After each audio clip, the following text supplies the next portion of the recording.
Bismillah, Ustaz. Bismillahirrahmanirrahim. Assalamualaikum warahmatullahi wabarakatuh. Alhamdulillah wa syukurillah ba'd. Sebenarnya apa yang terjadi antara Iran dan negara Israel ini bukan hal baru. Jadi ada dua tinjauan. Kalau tinjauan politik, setiap negara itu punya batasan-batasan dan kepentingan-kepentingannya. Masing-masing negara pasti akan mengutamakan kepentingan nasionalnya. Nah, ketika sebelum terjadi pertikaian bahkan kemudian pertempuran antara Iran dan negara Israel ini, mereka ini sahabat. Mereka ini bahkan bekerja sama yang luar biasa. Ya, seorang akademisi di Amerika namanya Tirta itu membuat penelitian terhadap hubungan Iran dengan Israel itu. Dan nggak usah jauh-jauh lah. Peristiwa Iran Gate itu apa itu? Iran Gate itu adalah skandal militer jual beli senjata antara Iran, Yahudi, Israel sama Amerika. Jadi sebenarnya mereka sudah kerja sama lama. Kemudian ketika Amerika menjajah Irak, itu oleh kaum mujahidin di Irak itu dengan bahagia mereka mengatakan kami akan jadikan tentara Amerika kuburannya di Irak. Mereka sambut gitu. Dan kewalahan tentara Amerika di Irak itu. Kita punya banyak data. Hanya kemudian Amerika merangkul Iran. Dan menjanjikan kalau sampai bisa mengalahkan Mujahidin Sunni yang ada di Irak, maka kekuasaan akan diberikan kepada Syiah. Dan itu diterima dengan senang hati oleh Iran, dan kemudian wakil Iran Ali Sistani yang ada di di Irak. Dan itu adalah satu kenyataan yang tidak bisa dipungkiri. Kerjasama Amerika dengan dengan Iran untuk menghabisi ahli sunnah yang ada di Irak. Berikutnya lebih dahsyat lagi. Kerjasama antara Iran dengan Bashar Assad. Ya. Kemudian ditambah dengan Rusia dan milisi-milisi Syiah dari Hezbollah, kemudian yang ada di Irak dan dari Afghanistan dan Pakistan, milisi Syiah di sana. 4 kekuatan menghabisi ahli sunnah yang ada di Syria. Itu dahsyat sekali. Kemudian terjadilah kekuatan yang dipadukan ataupun diupayakan oleh Muhammad Jaulani yang sekarang menjadi Ahmad Syara itu, sampai Allah berikan kemenangan. Dan itu kekalahan Iran yang telak sekali. Ya, sampai kemudian berdirilah negara Syria itu dengan kaburnya Bashar Assad dan hengkangnya Rusia dan hengkangnya Iran dan milisi-milisinya dari Syria itu. Dan itu kita tidak boleh lupa kejahatan Iran di dalam membantai ratusan ribu umat Islam ahli sunnah yang ada di Syria itu, yang sebelumnya terjadi di Irak. Jadi ini semua jangan dilupakan itu. Bahkan kemudian setelah sudah menjadi kemenangan di tangan Ahmad Syara sebagai presiden yang terpilih di Syria, itu Iran ingin mengadakan kudeta untuk menghabisi Ahmad Syara ini. Dan itu bekerja sama dengan Israel. Dengan Israel itu untuk mengkudeta itu. Nah, kemudian informasinya bocor oleh seorang perwira intelijen Qatar yang kemudian menyampaikan kepada Erdogan. Kemudian Erdogan mengontak Netanyahu, kamu teruskan untuk mengkudeta Ahmad Syara di Syria, kami akan serang Israel. Akhirnya nggak jadi. Ya, Israel menarik diri dan Iran ternyata kewalahan untuk bisa menumbangkan kekuasaan umat Islam yang ada di Syria itu. Terjadilah peristiwa-peristiwa di daerah Kausar dan sebagainya itu, tapi kemudian mereka gagal mengkudeta itu. Jadi ini suatu gambaran. Dan kenapa Hezbollah sekarang tidak mau bantu Iran? Karena mereka kecewa dengan Iran itu. Karena Hasan Nasrallah, pimpinan Hizbullah itu terbunuh juga ada peranan Iran juga. Nah, begitulah seterusnya. Jadi secara politik, masing-masing negara punya kepentingan. Dan tentunya Yahudi Israel ini bersalah ketika mereka menyerang Iran. Tapi jangan lupa, Iran ini juga negara yang bagi kita ahli sunnah itu negara pengkhianat. Ya, ternyata tadi itu berdarah-darah di Irak, berdarah-darah yang ada di Syria. Itu kerja siapa itu? Kerja Iran. Dan itu betul pengkhianat. Dan Allah kirim pengkhianat lebih besar lagi. Dia dikhianati oleh negara Yahudi Israel itu. Bayangkan, dalam 10 menit pimpinan militer Iran dibunuh oleh negara Yahudi itu dengan beberapa profesor bidang nuklirnya itu. Dan ini merupakan satu pukulan besar buat Iran itu. Dan jangan lupa, kawan-kawan kita yang ke Iran, itu tidak sedikit orang-orang Yahudi yang ada di Teheran itu. Ya, komunitas Yahudi di Teheran itu, bahkan berapa banyak itu sinagog-sinagog di Teheran. Tapi nggak ada Masjid Ahlussunnah di Iran, di Teheran itu. Nah, ala kulli hal secara politik jelas Israel salah menghajar ataupun menyerang negara lain yang punya kedaulatan. Tetapi jangan lupa, Iran itu punya 650.000 hektar ya, dengan kekuatan militer nomor 5 di dunia. Tapi bisa dilumpuhkan oleh negeri Yahudi hanya dalam 10 menit. Ini kenapa ini? Karena kekalahan intelijen. Jadi Iran sebenarnya mengalami kebocoran intelijennya dikuasai sama Mossad.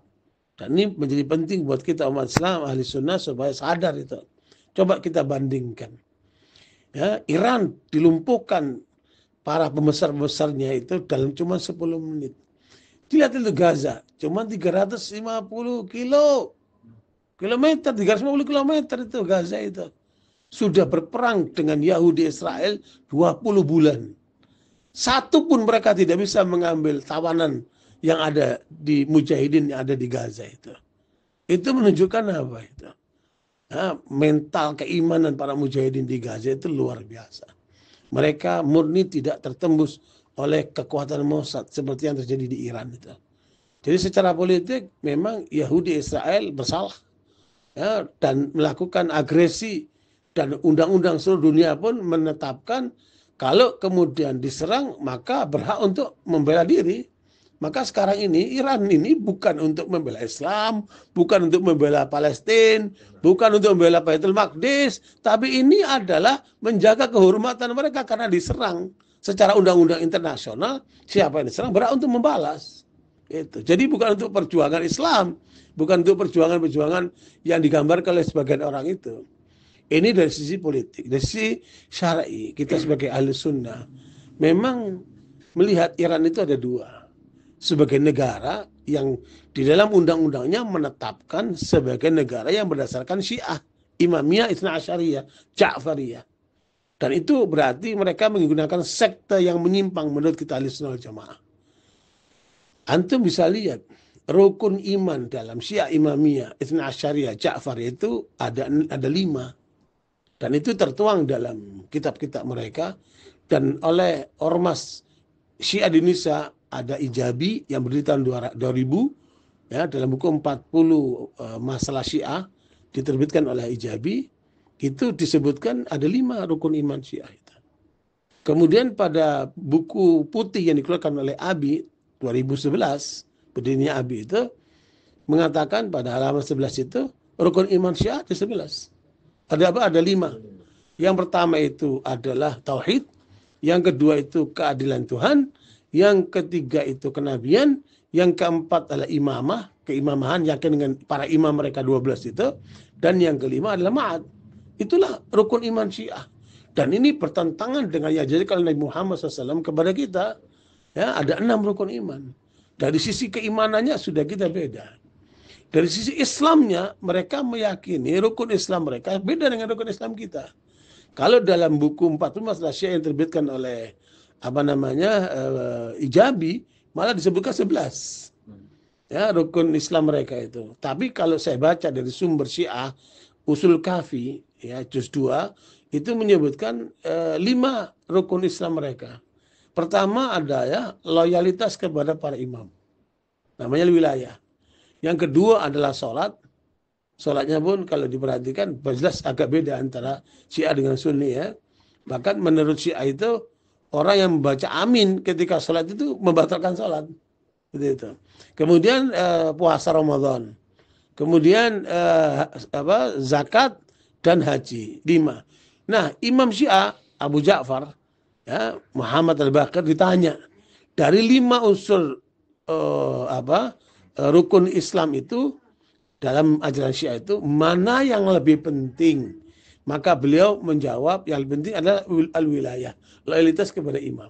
Berarti loyalitas kepada imam melebihi sholat, melebihi puasa, melebihi zakat, melebihi haji. Itulah ajaran Syiah. Apakah kemudian kita bisa menerima ajaran seperti ini dan mereka terus mengekspansi ke Indonesia nih? Umat Islam Ahlussunnah harus sadar itu. Jangan sampai kemudian kita membuka jalan buat mereka untuk mensyiahkan Ahlussunnah wal Jamaah ini. Ya, terutama kepada para tokoh-tokoh Ahlussunnah, jangan terbawa oleh emosi. Ya, bahwa terjadi keributan antara Iran dengan Israel, ini berarti kan itu pertama faktor politik, kepentingan-kepentingan. Tapi dari segi syar'i, mereka mengalami penyimpangan. Tentunya bagi kita, Yahudi lebih dahsyat, lebih berbahaya daripada Iran. Ya, karena Allah menyebutkan pada ayat ke-82 surat Al-Maidah, Allah katakan la tajidanna asyaddan nasi adawatan lil ladzina amanu al-yahud walladzina asyraku. Ya. Tapi kemiripan Yahudi dengan Syiah banyaknya. Oh iya, ada banyak kemiripan. Bahkan ada 2 juz kitab judulnya Badul Majhud fi Musyabahat Syiah bil Yahud. Jadi ada 2 juz kitab penyerupaan antara Syiah dengan Yahudi. Dan memang pendiri Syiah pertama kali Yahudi, Abdullah bin Sabah. Meskipun mereka berusaha untuk mengatakan itu fiktif dan semacam, ternyata riwayat Syiah menyebutkan ada 6. Riwayat Sunni ada 7 riwayat mengenai Abdullah bin Sabah dan keberadaannya itu. Ala kulli hal, jadi kalau lihat ajaran Syiah, maka negara Iran itu berdasarkan Syiah. Tapi sebagai sebangsa Iran, di sana juga ada Ahlussunnah wal Jamaah. 40% data yang saya punyai bahwa penduduk Iran itu Ahlussunnah wal Jamaah. Ya, sehingga kita berpihak kepada Ahlussunnah wal Jamaah dan tentunya di masyarakat Iran itu juga kalaupun ada Syiah banyak yang awam. Nah, awam itu mudah-mudahan Allah ampunkan mereka karena mereka nggak paham, hanya karena semangat cinta kepada Ahlul Bait. Nah, karena itu coba antum lihat pada ayat 115 surat An-Nisa. Kalau mau mengukur betapa sesatnya Syiah ini, lihatlah surat An-Nisa 15 Allah katakan, A'udzubillahi minasyaitonir rajim, wa may yushaqiqir rasula min ba'di ma tabayyana lahul huda wa yattabi' ghaira sabilil mu'minin nuwallihi ma tawalla wa nuslihi jahannam wa sa'at masira. Pada ayat Allah katakan siapa yang menentang Rasulullah setelah datang kejelasan kepadanya. Lihat tuh, rukun iman Syiah beda yang diajarkan sama Nabi. Rukun Islam Syiah beda yang diajarkan sama Nabi. Kemudian tidak mengikuti jalannya kaum mukminin. Siapa kaum mukminin pada waktu turunnya ayat itu? Para sahabat radhiyallahu anhum. Dan itu ijma' menurut Imam Syafi'i. Itu para sahabat radhiyallahu anhum. Siapa tidak mengikuti Rasulullah dan tidak mengikuti para sahabat, kami akan palingkan dia ke neraka jahanam dan itu seburuk-buruk tempat. Kita nggak mau ke neraka jahanam. Kita mau benar ikutilah Rasulullah dan para sahabat. Maka muncullah kata-kata atau istilah oleh Ibnu Abbas radhiyallahu anhu sebagaimana dinukil oleh Syarh Ushul I'tiqad Ahlussunnah wal Jamaah oleh Imam Al-Lalkai, bahwa Ibnu Abbas lah yang pertama kali menemukan atau menyebutkan nama istilah Ahlussunnah wal Jamaah sebagai satu kelompok yang benar, yaitu mereka yang mengikuti Rasulullah dan para sahabatnya. Nah, karena itu secara umum sebagai bangsa Iran yang di sana ada 40% warga Sunni, tentunya kita berpihak kepada mereka dan harus kita bela. Ya, sehingga kemudian kita tidak zalim kepada saudara kita, dan di Iran juga masih banyak masyarakat awam yang tidak mengerti yang bisa menjadi wilayah dakwah kita juga supaya mereka jadi benar.